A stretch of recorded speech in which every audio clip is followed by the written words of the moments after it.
Hey there. Just wanted to go over a quick video about like a basic search algorithm. I'm just going to do a basic search first, and then I want to do a binary search algorithm. So what a search is doing, it's like you're trying to find a value within an array or a list. So to do this in like a very basic sense, I'm just going to make an array. So AR equals, and let's make a list of unique characters. So 1, 2, 3, 4, 5. Cool.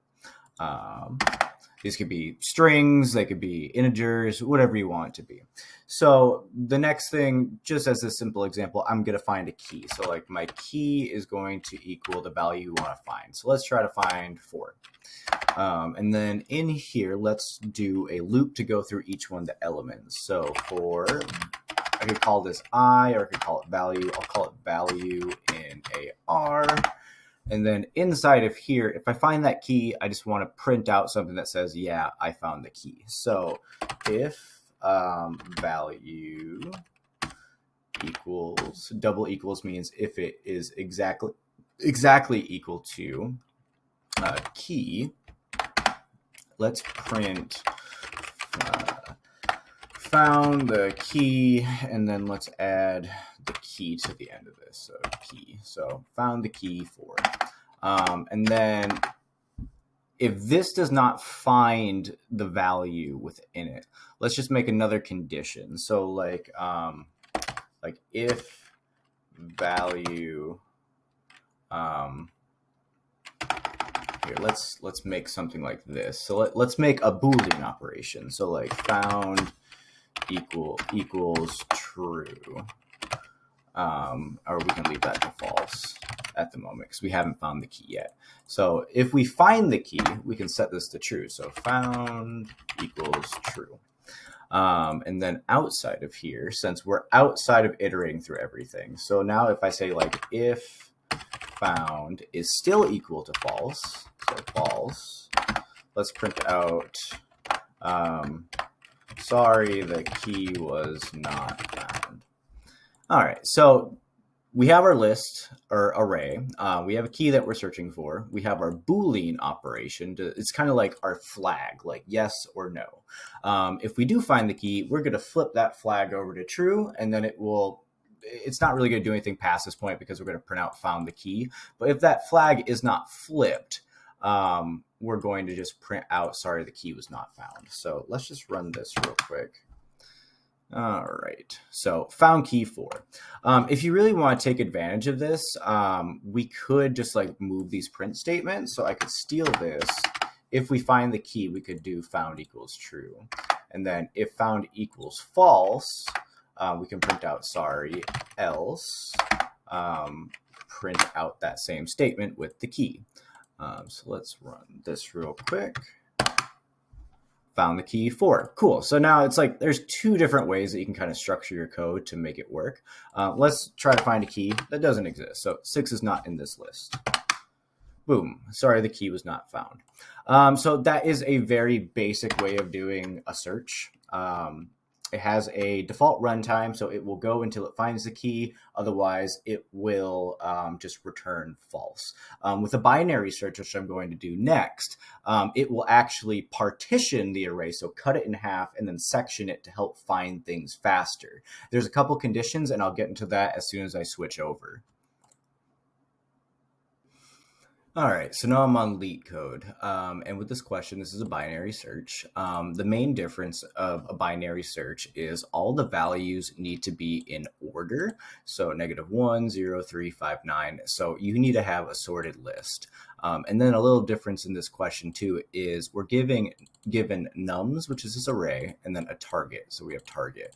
And then rather than returning yes or no, if we find the target, it wants us to return the index of the target, otherwise -1. So if we find 9, which is 0, 1, 2, 3, 4, it's at the 4th index. So I'll get this kicked off with, so first we need to define low and high. So there's 2 ways to do that. We can do low equals 0 and high equals the length of nums.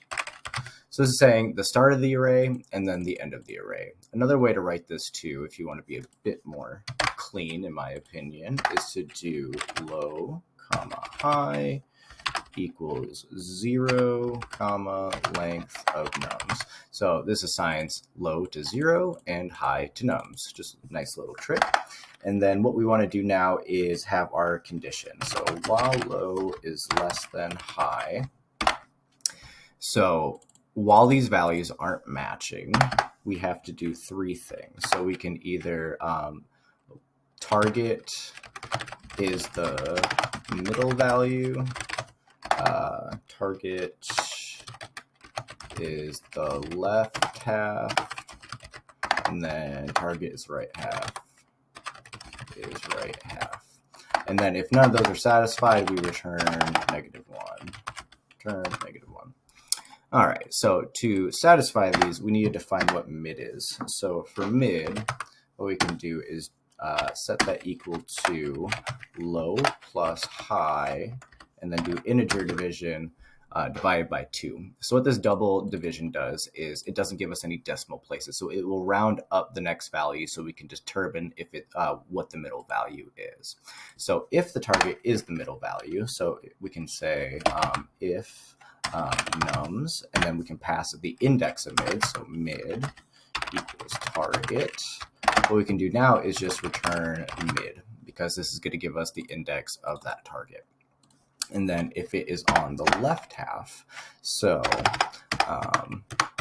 if nums mid is, let's just say greater than, no, if the mid value is greater than target, that means it's going to be on the left side of the array.